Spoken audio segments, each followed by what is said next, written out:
My intention is to eventually get beyond this remedial shitty level of chess that I'm on, because, well, honestly, 90% of the time when I make bad moves, I look back through the thing, and I thought about the good move, I just dismissed it as there might be complications, but usually it's the most simple fucking thing you can think of. In this case, I just was a giveaway. So I played, e4, and then I didn't let them go into the... It looks like we're about to go into a normal Sicilian, but I just did the whole check thing, and then I moved the... This is kind of weird how I moved that there. Then I just decided to put a pawn up to stop the queen after the queen went over to a5. Then after knight to e5, I was like, okay, castle. And then after some extensive thought... there was no extensive thought. They just, one second. Okay, I'm back. So they didn't think at all. They just played knight f3. And to that, I just took the pawn for some reason. I don't know why I did that. I said the instinct to. Oh, yeah, because it threatens the knight. Yeah, that's why. Anyway, so then there's that idea. Then I decided I would move my knight here.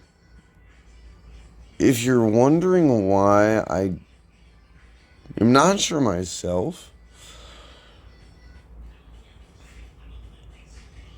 Oh, I see why. I wanted to move it to the outpost.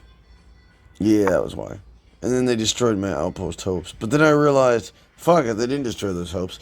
I can actually just move there anyway, and if they do take, then they lose a bishop. And I'd rather them not have a bishop. So that's fine. So now, that knight's attacking, is forking, 3 pawns. And, yeah. It is also defending my d4 pawn. And that's cool.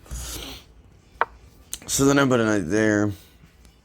Just to kind of, a buffer from the queen, because, I castled now, in case you're wondering why the queen no longer... Yeah, the queen no longer is actually in effect, because I castled after that, and then once I castled, that was good, it was all set. So, but I still wanted a buffer between me and the queen. The queen's a bitch. And anyway, they dropped that pawn down, and then I just did this, where I'm defended, to attack the knight. They took my knight, I took their knight with check. They took my bishop, that's fine. And then I just took their bishop. And then I put my queen on an open file. I don't know why I just put it there. I was thinking I should actually move the rook there, then queen e2, queen e2, but I don't know what I should do. Oh, I did in fact do queen e2. Then I think I did rook e1 after this. So then they moved their rook over to g8, and then after rook to g8, I moved that way. Yeah, I moved my pawn up 1, d5. And then I think d5 takes at some point. I'm not sure. King moves that way. Yeah, okay. d5. D takes on c6. So after d takes c6, then we have fucking rook a to c8. After rook a to c8, we get... That was really anticlimactic, wasn't it? Just that defending the knight. Well, I wanted to do a discovery attack on the queen, see if they fell for it. And by golly, watch what happened. Queen moves in. Why would you do that? I move that way. 2 attackers on the queen now. Knight takes. I take. Rook takes. What if you're thinking you just loaded? I gained material. They're dumb. They shouldn't have taken the pawn. They should have taken the bishop. Even if they did, I would still have my queen though. That's really the funny part. So then I checked them like that, getting my everything out of the way. Then I wanted to attack that thing. And so then I just basically took the knight. I thought that was a good idea. Then I took a pawn. I wanted to take the bishop. So I literally just went here and then did that later after they took my bishop. I took theirs. So it worked out pretty evenly. We were pretty nice about it. So then I checked them.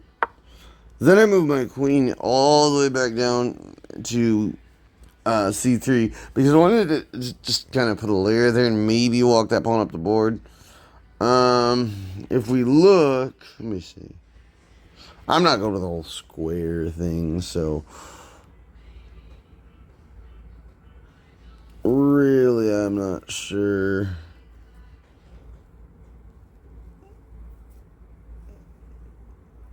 I don't remember how to do the square. I guess it's the diagonal that hits. So the king right now is definitely not in the square, but they will be. I think the square's pretty big for that pawn. Oh, wait, no, wait. Yeah, the king's about in the square.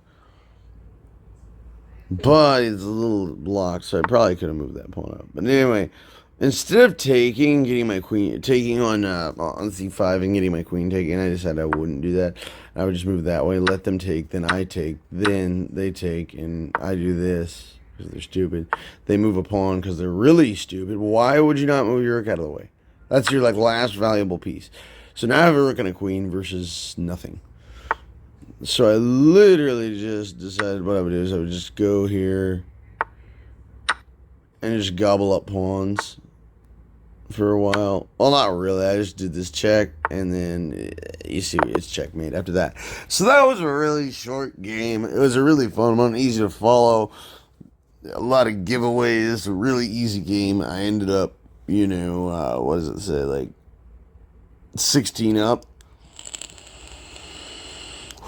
But my accuracy is really falling, probably because I haven't been reading as many chess books and stuff. But I'm trying to start a GoFundMe that will raise money so I can get more chess coaching lessons. Because I don't know, anyone who watches this channel, which is no one, I love chess and I want to become. I want to do my best. I want to do. When I say do my best, do my best. I'm not saying I can. I'm saying I want to get as close to world class as I possibly can. I'm nowhere near there now. I took chess club. I haven't been playing chess. I've been playing chess since I was a kid, but I never got crazy good or anything. Compared to your average chess player, I'm crazy good, but compared to, engines and all that, I'm only rated 1,000 on chess.com. If I played more games, it'd probably be up to 1,400 now, to be honest, because the engine's way more challenging than any player I've experienced. Oh my god. Anyway, peace for now.